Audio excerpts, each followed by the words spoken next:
Hi, my dear children. Today we are going to see a very important concept which is known as oogenesis, guys. So here we'll be learning about a lot of details, right? So I want everybody to concentrate. So guys, you can easily understand, all right? Along with oogenesis, we are also going to see about folliculogenesis. So if you take the oogenesis, there are 3 steps, okay? So first we call it the multiplication phase, then the growth phase, then the maturation phase. All right, guys. So these are the 3 phases. Clear? Right. Now let me explain you one by one.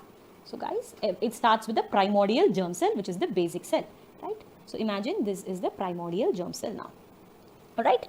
So this primordial germ cell is there in the ovary, right? So now the very first is the multiplication phase. So what happens during that time? So this primordial germ cell will undergo mitosis, and it will form a oogonia. Oogonia is the mother cell for the ova. All right. Now after this, what happened? The second phase is the growth phase, right? This oogonia grows and gets differentiated to form the primary oocyte. It forms the, let me write a 1 here. So it forms the primary oocyte. All right, guys. Now, so clear till this? Multiplication phase, growth phase. So now when does this occur? All this occur before birth. Before birth, all this will happen. That is, both the ovaries will be having the primary oocyte. Right. Now what happens after this? Once the primary oocyte is formed inside the embryo, it starts undergoing meiotic division. So it undergoes meiosis 1, but it gets arrested. It gets arrested in prophase 1. There is a stage called prophase 1 in meiosis 1, and most particularly under prophase 1 there is a phase called diplotin. So meiotic 1, under which it has prophase 1 and under which it has diplotin stage. At that stage it gets arrested, right? So this primary oocyte, which is arrested during first meiosis during prophase 1, will be there in the baby's embryo. Understanding, guys? Right? Now, what happens during the childhood period? That is from birth till 12 years. So usually we say that the girls attain puberty. Puberty means attaining sexual maturity, that is ability to reproduce. That puberty is attained during 12 years of age. It differs from 11 to 13 years, or it differs, but this is the normal age. All right, guys. When this happens, when this happens, we say they attain the sexual maturity. All right. Yes. So until this phase, that is from birth till puberty, we call it childhood period. What is the period called? Childhood. So at that period, if you ask me, ma'am, what change will happen to the egg? No change. Till birth, before birth, ovaries are having primary oocyte, it will still remain there. In the childhood period, the ovaries will be inactive. Why, guys? Because there are no hormones. The brain is not releasing the enough hormones, right? There is no induction of hormones. That is why the egg remains as such, and there will be no change in the ovary. But what happens after puberty? That is, once they attain the sexual maturity. First of all, what is puberty, guys? When the induction of the sex hormones come into the play, right? Yes. So especially 2 hormones released by the pituitary gland. We say it is FSH, follicle stimulating hormone, and LH, luteinizing hormone. When these hormones come into the play, what happens? The ovary gets activated and the egg will continue its division, right? So after puberty, this primary oocyte, no guys, that will complete its meiotic division, completes it meiotic. And what happens further, guys? I'm continuing it this side, right? Okay, right? After this, it completes meiosis 1. So this primary oocyte will divide into the secondary oocyte and one polar body will form.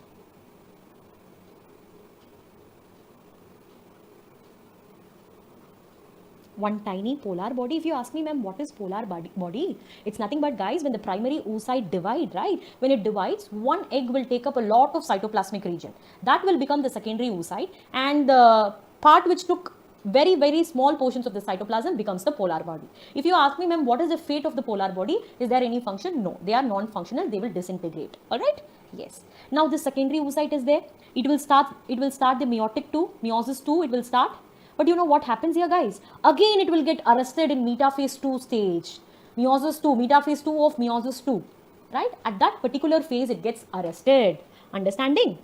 Right. Now, when will it get released? When will it get released? Right. So this secondary oocyte, guys, is what is opening the Graafian follicle and get released during ovulation, which means you should not say that ovum is getting released into the fallopian tube. That is a very wrong statement. Secondary oocyte is what is getting released into the fallopian tube. Alright, guys, secondary oocyte. You can call secondary oocyte as a mature egg cell because there is only one more. It has to just complete the meiosis 2. That's it. So that secondary oocyte is released during ovulation to the fallopian tube. If you ask me, ma'am, when will it complete the meiosis 2? Guys, only when fertilization happens, the egg will complete its meiosis. That's fascinating, no, guys? Only when the sperm enters the secondary oocyte. So let us take the secondary oocyte, which is arrested in metaphase 2 of meiosis 2. Only when it encounters the sperm, it will complete the meiosis 2. Why is that? Because the sperm has the necessary material. So guys, if you go back to the sperm video, the structure of the sperm video which I have given, there is this centriole called proximal centriole in the neck region of the sperm. That centriole is an organelle needed for cell division, no, guys. Only when that centriole is supplied to the ovum, not the ovum, the secondary oocyte, it will transform into ovum. That is, it will complete its meiosis. Understanding, guys? Yeah. So when it completes the meiosis again, what will form, guys? What will form? Guys, what will form from the secondary oocyte? It will form the ovum. It will form the ovum. And what about the next one? It forms a tiny polar body, which is the second polar body, right? That's all. That's all. Understood, guys? Understood? So this is what happens. If you ask me what happens to this polar body, I already told you it will disintegrate. If it is not disintegrating and still staying, it will also undergo meiosis 2 and it will form two other polar bodies. But what happens to them? They will also disintegrate, right? Polar bodies are non-functional, so they will disintegrate as such. Understanding, guys? Understanding my point? Polar body, the first polar body will not usually undergo meiosis 2. But if it is undergoing meiosis 2, it will again form two other polar bodies. It will complete meiosis 2 and form two other polar bodies which will also get disintegrated. And the secondary oocyte which was arrested in the metaphase 2 of meiosis 2, when it encounters the sperm will contribute the proximal centriole and it will complete its meiosis 2 and ovum is formed and you have the second polar body also. Alright, guys? Alright, so this ovum, right, this ovum we can also call it as ooted. It is nothing but the zygote because the sperm has fused with it, right? Yes, so that forms the zygote. The ovum later becomes, when the nucleus of the sperm and the nucleus of the egg fuses, it becomes the zygote. Alright, guys? Yeah. So far when the sperm attaches, first it contributes the centriole. The egg will complete its meiosis 2 and become ovum. Only then the nucleus of the ovum and the nucleus of the sperm will fuse and they become the zygote. Understanding, guys? Which means the secondary oocyte needs a sperm to complete its cell division, to complete the meiosis and turn into ovum. That's so fascinating, no, guys? Yeah, but that is not the case of sperm, guys. Sperm has already completed its meiosis. Meiosis 1, meiosis 2, everything is completed when they are in the testis itself and only then they will be released. But in case of egg, that is not the case. Even after ovulation, they haven't completed their meiosis. Understanding, guys? Right? So quickly let me tell you. So it starts with a primordial germ cell. It undergoes mitosis.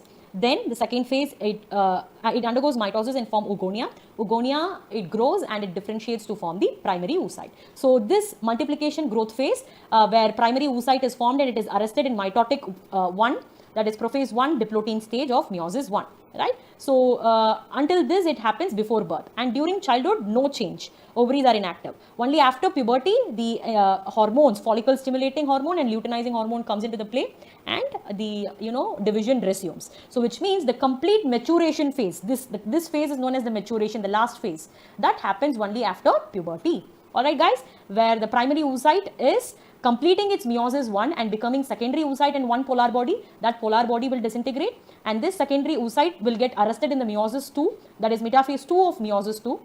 And only when the secondary oocyte is ovulated, that is when it break opens the Graafian follicle and it is released into the fallopian tube, it waits in the ampulla region, right? Last video I would have explained that. It waits in the ampulla region. When it meets the sperm, it will complete its meiosis 2, right, and become the ovum and second polar body will also be formed. Alright, guys, what happens to all the polar bodies? What is the ultimate result, guys? From one cell, 4 cells are produced. Among those 4 cells, 3 are polar bodies and only 1 is the ovum. Getting it, guys? Yes, getting it? Yeah. And if you see the diploid haploid nature, the primordial germ cell is diploid, oogonia is diploid, and the oocyte, primary oocyte is also diploid, right? And after this, they become haploid, right? After this, they become, once it completes the meiosis 1, they become haploid. And of course, meiosis 2 also, they are haploid, right? Understanding, guys? That's all. That's all. We have completed. Done? Now, shall we see about the folliculogenesis, guys? Ready for it? Yes. So, let us begin now.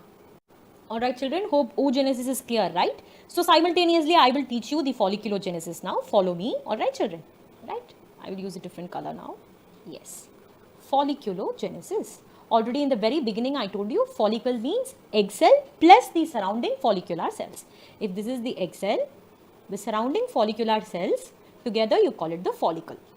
So, if you see till birth, right, that is before birth completely, there is one follicle which is present, which is known as primordial follicle, okay. So, that primordial follicle is nothing but few layers of, the granulosa cells. So, follicular cells are also known as granulosa cells, right?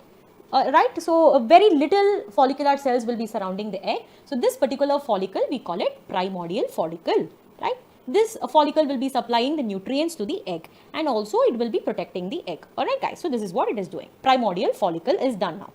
Now, let us see what happens after birth, after the birth and after puberty also.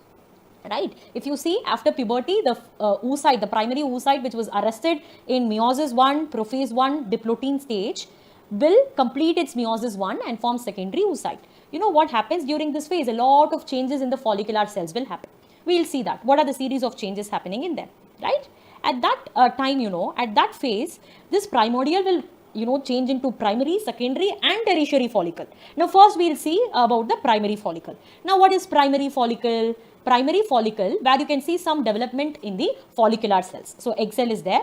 Which egg cell is there? Primary oocyte is there. Primary oocyte is there in the first follicle, right? In the primary follicle, if you see, primary oocyte is in the center, which is surrounded by the granulosa cells. But what is the change here, guys? There will be a small layer which is surrounding that, alright? You can see a small layer surrounding that egg cell, and that will be surrounded by one complete layer of the follicular cells. Can you see the difference between primordial follicle and this, guys? Can you see the growth there? Yeah. Now, what is this gap between the granulosa cells and the egg? Can you see this? This layer, we call it the zona pellucida. What is this zona pellucida, guys? Who forms this? The granulosa cell surrounding the primary oocyte, that will form this layer. What is this? It's nothing but rich with glycoproteins. Glycoproteins. So, it's a gel-like layer, right? It will be like a gel, rich with glycoproteins, right? Yes? Yeah. So, that is surrounding the primary oocyte, and that is surrounded by the granulosa cells. One complete layer of granulosa cells. Understood, guys? The primary follicle? Understood? Now, the secondary follicle. Yes. Now, let me tell you this. What happens to the secondary follicle?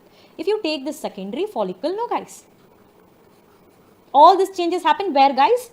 When the egg is transforming to this secondary oocyte, right? Secondary oocyte. At that time itself, all of this will happen, because secondary oocyte ruptures the Graafian follicle, which means primordial follicle which was there during birth is converted into primary, secondary, tertiary and mature Graafian follicle. All these stages will happen quickly. Alright, guys. If you say ovulation, it happens on 14th day of the menstrual cycle. This secondary follicle will form in the 12th day. 13th day, tertiary follicle. 14th day, Graafian follicle will be there. Understanding, guys? This is how it happens. Right. So, 12 represents the 12th day of the menstrual cycle. Now, how does this secondary follicle looks like?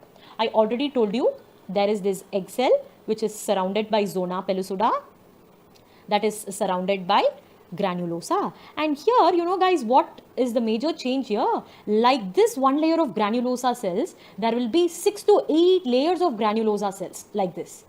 Okay. So, that much development will happen, and surrounding that a layer will form, right? That layer is what is known as thecal layer.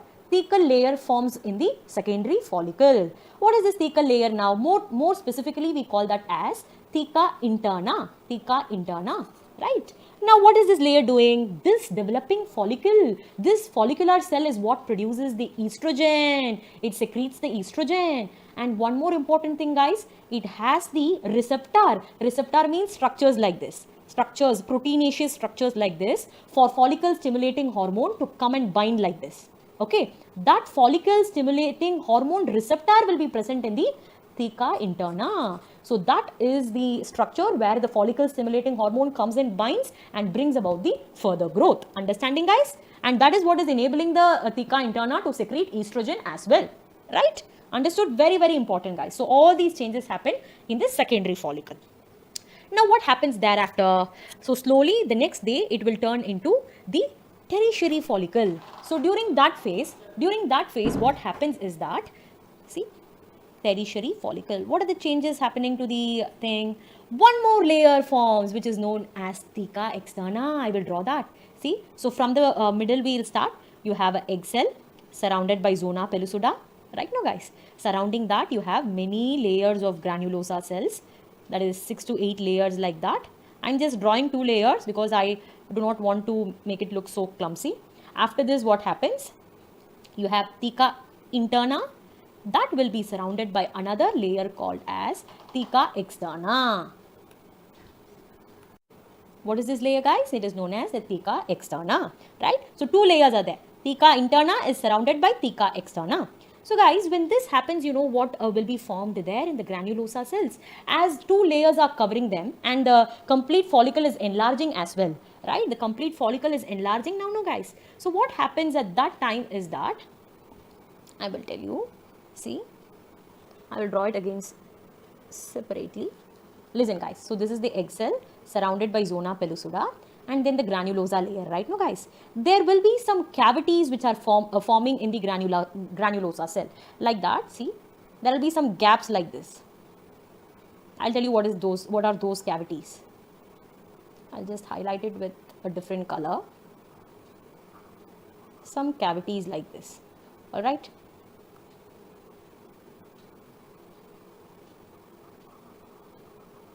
I'll tell you what are those cavities known, right? So that will be surrounded by theca interna and theca externa. So this tertiary follicle is what I'm drawing now. All right, guys. Inside you have the secondary oocyte now. All right, secondary oocyte is there. Now, guys, if you look at this picture, you can see some cavities in the granulosa region, right? Now, those cavities are known as antrum. Antrum is a fluid-filled cavity. There is some fluid inside these cavities, right? So what is that fluid known as? That fluid is known as liquor folliculi. Liquor folliculi. All right, guys. Yes, just make a note of it. That fluid name is known as liquor folliculi. So this fluid-filled cavity is known as antrum. That is why sometimes you can also refer this tertiary follicle as antral follicle also. All right. This one only I have drawn it because I didn't mention the cavities here, right? Yeah, so this is how it looks exactly. All right, guys, understanding? Yeah. So exactly at the third follicle is where if you see the oogenesis, the primary oocyte would have completed the meiotic division and it would have given rise to the secondary oocyte. That is why I have given secondary oocyte here. Understanding, guys? But if you see the secondary follicle, inside that it has the primary oocyte. Only in the tertiary follicle, it would have completed the meiosis 1 and it would have turned into the secondary oocyte. Alright, so that is surrounded by granulosa, antrum cavity in between, and then theca interna and theca externa. Done with this, guys, the tertiary follicle. Now finally, the 14th day, right? Next, the formation of the Graafian follicle. So the Graafian follicle, it is the complete mature follicle. Alright, guys? Yeah, so inside you have the secondary oocyte. Right, that is surrounded by the zona pellucida. And if you see the granulosa cells, no, they will arrange themselves like this. You can see some layer attached to the zona pellucida like this. All right, and then there will be all these cavities will combine together to form one complete large cavity like this. That is known as the antrum. Right, this complete portion is antrum. Alright, guys, then you will be having the theca externa, theca interna and theca externa. Alright, guys. theca interna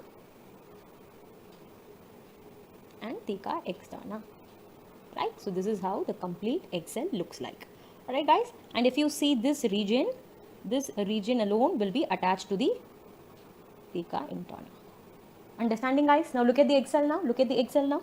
So what from the middle, if we start, you have the ovum there. That is, you should not call it ovum. You have the secondary oocyte, mature secondary oocyte, followed by the zona pellucida. And guys, can you see this layer which is surrounding granulosa cells surrounding them? That layer we call it the corona radiata. Corona radiata. All right, and that is surrounded by the antrum, right, and that is surrounded by the theca interna and externa, and you can see certain granulosa cells are attached to the theca internal layer. So this bridge of cells, we call them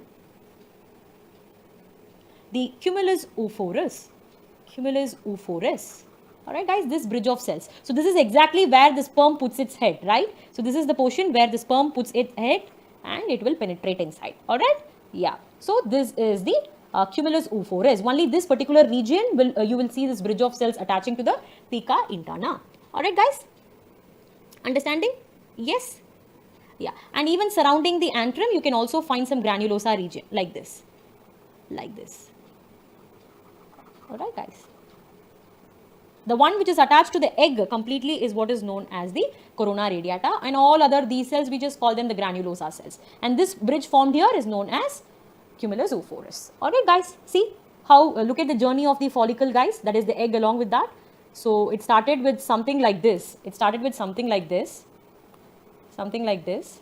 and then you can see the primary follicle with the zona pellucida and one layer of granulosa cells. Then the secondary follicle, but still you have the primary oocyte inside, surrounded by zona pellucida, 6 to 8 layers of granulosa cells covered by the theca interna, which secretes estrogen and has the FSH receptor. And then the tertiary follicle, where the oocyte would have completed meiosis 1 and have turned into secondary oocyte, that is surrounded by zona pellucida, the granulosa cells, and inside the granulosa cells. So guys, it won't be like this. It will be properly in layers, the granulosa cells, but I have drawn it like that, and you can see the cavities here and there. All right, guys, and then you can see the theca interna and theca externa and antrum fluid filled cavity, and the fluid is known as liquor folliculi. Later, you guys will come to know what is this function of the liquor folliculi and all when we learn about the gastrulation and all. So do not worry about that. And then yeah, finally, if you look at the Graafian follicle, this is how it will be exactly, right? So this Graafian follicle will be ruptured, and then the oocyte will come out. That is, the secondary oocyte will come out and it will go and wait in the, see, if this is the ovary, this is the Graafian follicle, it is having the secondary oocyte that will be released out, and the secondary follicle will be waiting in the ampullary region of the fallopian tube. All right, guys, and once it receives the sperm, that will turn into ovum, because sperm is what is having the proximal centriole, which is needed by the secondary oocyte to complete the meiosis 2. Because it is arrested, right? Because here the meiosis 2 is arrested in the metaphase 2 stage. So that will resume and it will complete the meiosis 2 only when the sperm is encountered. All right, guys. Or if fertilization is not happening, what will happen? That's all. The secondary oocyte will regenerate, or it will be reabsorbed by the body. That's all. That's all, guys. Understood? Yeah. Yes. And just like the fate of your polar bodies, if you ask me what exactly happens to them, they will be phagocytized by the WBCs. It will disintegrate basically. That's all. All right, guys. So that's about the oogenesis and folliculogenesis. Hope you guys enjoyed. But now I will show you a beautiful picture, because I think I troubled you with a lot of clumsy diagrams like this. Right. Simultaneously, the oogenesis and the follicular development. All right, guys. So before birth, if you see, here in case of oogenesis, the primary germ cell is converted into oogonia by mitosis. Multiplication phase is completed. Then this oogonia undergoes growth and development, differentiation, to form the primary oocyte. Right. So growth phase is also done. Simultaneously, see the follicular development here. Primordial follicle is there. Right. Primordial follicle. Few granulosa layers are surrounded. Now look at what happens during childhood. Ovary is inactive, no changes because no induction of hormones. But once after puberty, that is till menopause. What is menopause, guys? That is stoppage, right? Permanent stoppage, cessation of the menstrual cycle during 45 to 50 years of age, right? Until that period, from puberty till menopause, if you see, all this happens every month. So which means every menstrual cycle, right? During each menstrual cycle, only one primordial follicle will get converted into mature Graafian follicle and ovulation will happen. That is why I said only one egg will be released every month. All right. Now see, this primary follicle at the time of, before birth was arrested in the prophase 1 stage of meiosis 1, especially diplotin stage. diplotin of prophase 1. Right. Now after puberty, that will resume and it will complete its meiosis 1. When it completes its meiosis 1, it forms the secondary oocyte. Right. See, once it is completed, it forms the secondary oocyte. Look at the follicular growth during that period. See, it has converted from primordial to primary follicle to the secondary tertiary follicle. Growing follicle, they mean the secondary and then the tertiary, and finally the Graafian. Graafian follicle is also known as vesicular follicle. Alright, see, you can see the crescent shaped antrum there, no guys, look at this. So if you see a crescent shaped antrum, it means it's a Graafian follicle, complete mature follicle. Alright guys, see, right, see, and what is inside that? Secondary oocyte. Alright guys, and that is what is getting released during ovulation. The egg will rupture, it will rupture the Graafian follicle and it will be released. Alright guys, yeah, then what happens after ovulation? It will be waiting in the ampullary region of the fallopian tube for 24 hours. Within the 24 hours, if it encounters the sperm will be carrying the centriole for meiotic 2 completion. Till then, what happens? What is happening, guys? Once secondary follicle is formed, it will undergo meiosis 2. But again, it will get arrested in metaphase 2. When will it get released? Only when it meets a sperm. If not, in the same state, it will disintegrate. Right? Yeah. So, if it encounters the sperm during that phase, this arrested phase will get released and meiosis 2 will be completed and ovum will be formed. Alright, guys? Right. Now, see, this is the first polar body. And this is the second polar body. And look at this, guys, meiosis 2 of first polar body may or may not occur. If it occurs, it will again form 2 polar bodies only, primitive polar bodies, right? Here, the secondary oocyte will undergo division and it forms 1 polar body and 1 ovum. So, finally, at the end of oogenesis, it starts with a diploid primary oocyte and it ends with 4 cells. What are they? 3 polar bodies and 1 ovum. That's all. That's all. All these 3 will disintegrate or degenerate. That's all. By phagocytosis by WBCs. Only ovum will be there. Right, guys? And when should you use the word ovum? Only after fertilization. Right? Till then, it is just secondary oocyte. Alright, guys? That's all. Simultaneously, we completed it. Very, very easy and interesting, no, guys? So, you have to keep all these things in your mind.